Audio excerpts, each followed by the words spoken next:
Selamat datang kembali di channel Sitora TV yang selalu membahas berita terbaru terupdate terpercaya. Hari ini ada 4 berita yang mengejutkan tentang Prabowo dan Gibran. Sebelum Mimin bacakan berita, Mimin mohon kepada kalian semua untuk subscribe channel ini dan jangan lupa like serta komen. Oke, langsung saja kita mulai ke berita yang pertama. Anies dan Ganjar minta MK batalkan hasil Pilpres karena ada kecurangan. Kubu Prabowo anggap gugatan penuh asumsi. Kubu Anies Baswedan dan Ganjar Pranowo menilai ada kecurangan dalam Pilpres 2024 dan meminta Mahkamah Konstitusi, MK, membatalkan penetapan Prabowo Subianto dan Gibran Rakabuming Raka sebagai pemenang pemilu serta mendiskualifikasi mereka. Kubu Prabowo menganggap gugatan itu dipenuhi asumsi dan tanpa bukti. Sidang pendahuluan sengketa hasil pemilu berlangsung di MK pada Rabu, tanggal 27 Maret tahun 2024. Kubu Anies Baswedan mendapat kesempatan pertama menyampaikan permohonannya pada pukul 8 waktu Indonesia Barat, sementara kubu Ganjar menyusul pada pukul 13 waktu Indonesia Barat.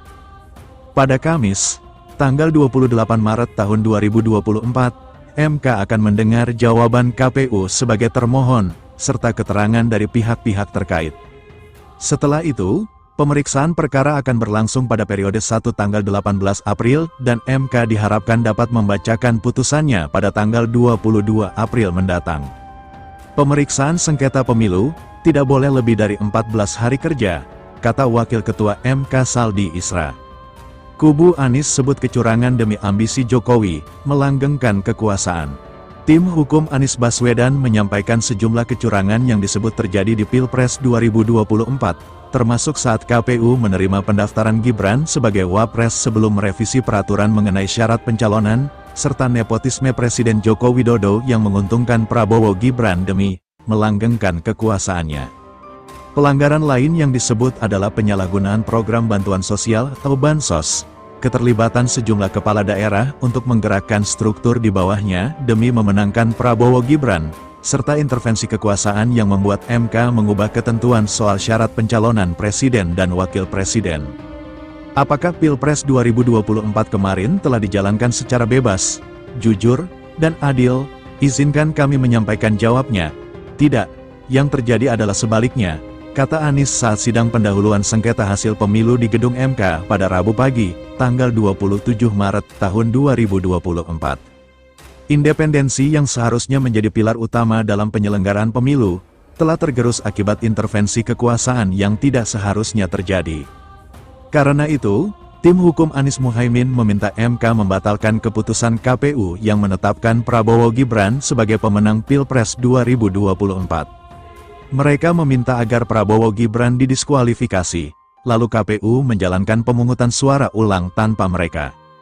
Pilihan lainnya, seperti tercantum dalam dokumen permohonan kubu Anies, mereka meminta hanya Gibran yang didiskualifikasi dan KPU melakukan pemungutan suara ulang, yang bisa diikuti kembali oleh Prabowo setelah mengganti calon wapresnya.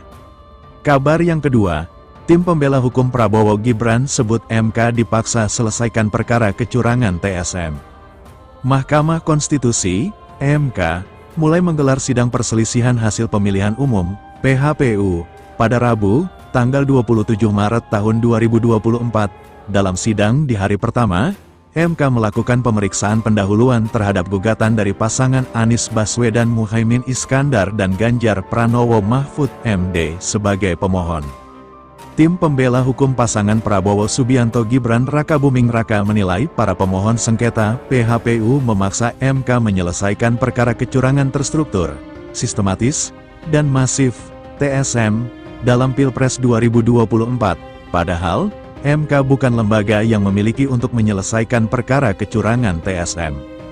Pemohon kelihatannya memaksakan bahwa agar perkara ini menjadi kewenangan dari MK, kata Wakil Ketua Tim Pembela Hukum Prabowo Gibran, Otto Hasibuan, di gedung MK, Jakarta Pusat, Rabu, tanggal 27 Maret tahun 2024. Ia menjelaskan, dalam pasal 475 Undang-Undang Nomor 7 Tahun 2017 tentang Pemilu diatur bahwa sengketa pemilu di MK hanya sebatas hasil penghitungan suara. Kecurangan TSM disebut menjadi kewenangan Badan Pengawas Pemilihan Umum, Bawaslu. Mereka mengakui, Tapi mereka ingin membuat suatu terobosan, meminta hakim membuat suatu terobosan. Ini keliru karena terobosan bisa diambil kalau tidak ada aturan yang berlaku, ujar Otto.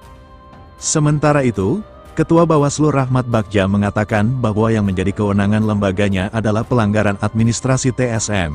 Hal itu berbeda dengan sengketa hasil yang terindikasi terdapat kecurangan TSM.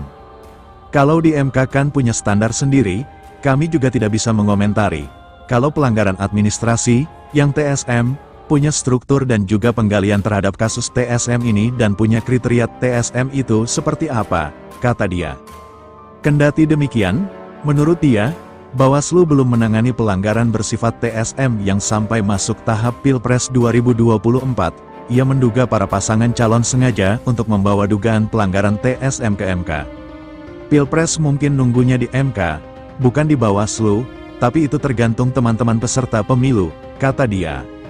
Sementara itu, calon wakil presiden, Cawapres, Mahfud MD menyebutkan, Yusril Ihza Mahendra yang kini menjadi ketua tim pembela hukum Prabowo Gibran, pernah bersaksi bahwa MK harus melakukan penilaian hasil pemilu yang bukan hanya berfokus pada angka. Pandangan Yusril itu dinilai merupakan pandangan baru dan akan terus berkembang hingga saat ini.